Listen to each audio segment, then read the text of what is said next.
जो परियोजना है भारत के किस राज्य में है, ये आपको ध्यान रख लेना है। बताइए जल्दी से क्या होगा। हाँ, तमिलनाडु में है, बिल्कुल ये बात सही है, कोई समस्या नहीं है ना। 1965 है ना। चले, तो बुक्सा बाग परियोजना भारत के किस राज्य में स्थित है? क्या मध्य प्रदेश, राजस्थान, गुजरात या पश्चिम बंगाल? देखते हैं, है ना। कलपक्कम, हाँ कलपक्कम भी नाम है उसका, ये बात बिल्कुल सही है। तो जल्दी से आप लोग वीडियो का क्या है कि लिंक शेयर कर दो, बाकी फिर पढ़ते रहिए। तो जल्दी से बताइए कि बुक्सा बाग परियोजना भारत के किस राज्य में स्थित है? आई बात समझ में? क्या मध्य प्रदेश, राजस्थान, गुजरात या पश्चिम बंगाल? तो जल्दी से बताने का प्रयास कीजिए, क्या होगा सही और सटीक आंसर। मुझे उम्मीद है कि आप इसका आंसर जल्दी से लगा दोगे, जैसा कि आंसर बता रहे हैं सभी लोग। बहुत बढ़िया, बहुत ही बढ़िया, पश्चिम बंगाल। आई बात समझ में? और पश्चिम बंगाल में हमें क्या देखने को मिलेगा? सुंदरबन डेल्टा मिलेगा। क्या मिलेगा? सुंदरबन, है ना। क्या मिलेगा? सुंदरबन जो है डेल्टा। प्रश्न आपके सामने है कि 2011 की जनगणना में ग्रामीण जनसंख्या का प्रतिशत कितना था? परसेंटेज पूछा गया है, जल्दी से बताइए। जनगणना से संबंधित प्रश्न भी आपके सामने आ चुके हैं। तो 2000 देखो, ये प्रश्न एक बार और पूछा गया है ना, ये रिपीट प्रश्न है ना, बीटीआर शॉर्ट में, हाँ, है ना। तो 2011 की जनगणना में भारत में ग्रामीण जनसंख्या प्रतिशत परसेंटेज पूछा जा रहा है। तो जल्दी से बताइए क्या होगा सही आंसर। क्या 68.8% या 72.2%, है ना।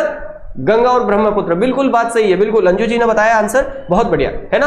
गंगा और ब्रह्मपुत्र नदी के संगम पर होता है। अच्छा, एक बात बताओ कि गंगा नदी को बांग्लादेश में क्या कहा जाता है? जल्दी से कमेंट करके बताइए कि गंगा नदी को बांग्लादेश में क्या कहा जाता है, और है ना। चलिए, गंगा नदी को बांग्लादेश में क्या कहा जाता है? मुझे उम्मीद है कि आप लोग इसका आंसर सही से बता दोगे। चलिए, इसका राइट आंसर हमें देखने को मिलेगा 68.8% यहां पर हमें देखने को मिल जाएगा। मुझे उम्मीद है कि जो मैं प्रश्न आपसे पूछ रहा हूं इसके आंसर भी आप साथ में देते जाएंगे, क्योंकि पढ़ाई साथ में होना जरूरी है, वो पूछना भी जरूरी है। देखते हैं कि आप लोग कितनी अच्छे से पढ़ाई कर रहे हैं। आई बात समझ में? मैंने आपसे पूछा है कि गंगा नदी को बांग्लादेश में क्या कहा जाता है। आई बात समझ में? और ब्रह्मपुत्र नदी को बांग्लादेश में क्या कहा जाता है? आई बात समझ में? बिल्कुल, बहुत बढ़िया। पद्मा नदी कहा जाता है, बिल्कुल।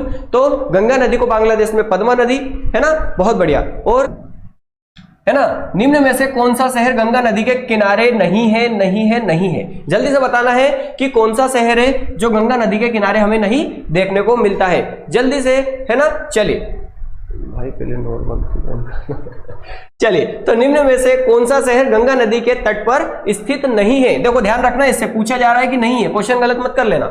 आई बात समझ में? तो जल्दी से बताइए, क्या कानपुर है, पटना है, वाराणसी है या दिल्ली है? जल्दी से बताने का प्रयास कीजिए, क्या होगा सही आंसर, है ना। तो कौन सा शहर गंगा नदी के किनारे स्थित नहीं है? देखो, यहां से प्रश्न पूछे जाते हैं कि निम्न में से कौन सा शहर गंगा नदी के किनारे स्थित नहीं है। आई बात समझ में? क्वेश्चन कई बार पूछे जाते हैं, तो जल्दी से बताइए क्या होगा सही आंसर। मुझे उम्मीद है कि आप इसका आंसर ऑप्शन नंबर डी बताए होंगे, जैसा कि मैं देख पा रहा हूं, बहुत बढ़िया।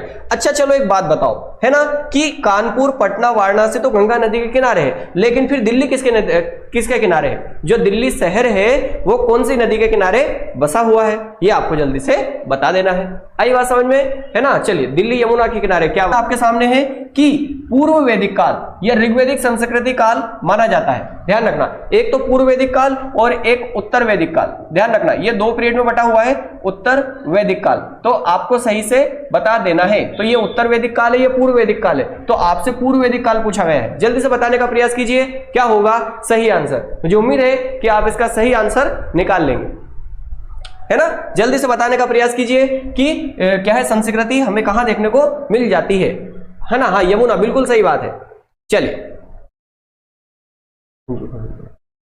तो वैदिक क्या है, पूर्व वैदिक या ऋग्वैदिक संस्कृति काल हमें देखने को मिलता है। क्या 1500 ईसा पूर्व से 1000 या 1000 से 600 या 600 से 600, है ना, ईस्वी है। ध्यान रखना, गलत नहीं है, आप ऐसा मत समझिएगा, या इनमें से कोई नहीं। देखते हैं कितने बच्चे इसका राइट आंसर लगाते हैं। आई बात समझ में? तो जल्दी से लगाइए और आगे बढ़ते जाइए। तो हमारा परम सत्य आंसर हो जाएगा ऑप्शन नंबर ए, और उत्तर वैदिक काल हमें देखने को मिलेगा ये वाले टाइम पीरियड पर 1000 से 600 ईसा पूर्व। तो मुझे उम्मीद है प्रश्न आपके सामने है, प्रश्न नंबर 10वां, कि वैदिक गणित का महत्वपूर्ण अंग कौन सा है। ध्यान रखना, वैदिक जो गणित है उसके बारे में चर्चा कहां हमें देखने को मिलेगी। आई बात समझ में? तो बताइए जल्दी से, है ना। तो वैदिक गणित का महत्वपूर्ण अंग कौन सा है? शतपथ ब्राह्मण, अथर्ववेद, शल्वसूत्र या छांदोग्य उपनिषद? तो जल्दी से बताइए। हाँ बिल्कुल 1500 से 1000 ईसा पूर्व, है ना। चलिए बहुत बढ़िया। तो मुझे उम्मीद है कि इसका आंसर भी आप यूं ही लगा दोगे। तो वैदिक जो गणित है उसका महत्वपूर्ण अंग कहां हमें देखने को मिलता है? क्या शतपथ ब्राह्मण, अथर्ववेद, शल्वसूत्र या छांदोग्य उपनिषद? मुझे उम्मीद है कि आप मेरी बात जल्दी से समझ जाएंगे।